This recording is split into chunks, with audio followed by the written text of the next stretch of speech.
Number 55, the clown.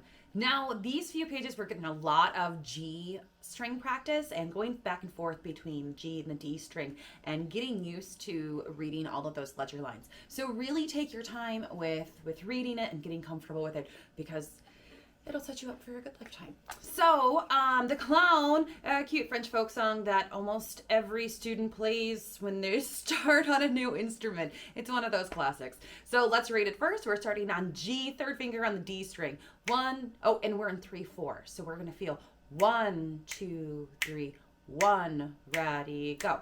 G, G, G, F, F, F, E, F, G, D.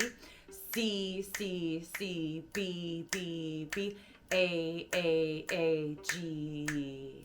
G, A, B, G, A, B, G, A, B, C. A, B, C, A, B, C, A, B, C, D. G, F, E, D, C, B, A, G, A, G. Okay, let's pluck it. 1, 2, 3, go. 2, 3.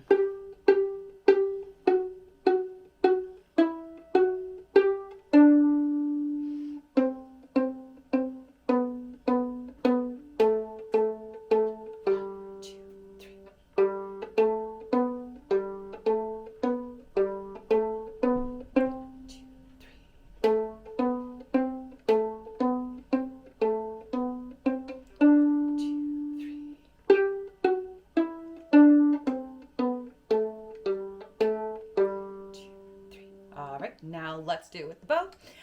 Take your time for the dotted half notes, because we're doing a little bit of fast. 2, 3, bam, bam, bam. So make sure that you're holding it a full 3 beats. So from the beginning, 1, 2, 3, 1, ready, go.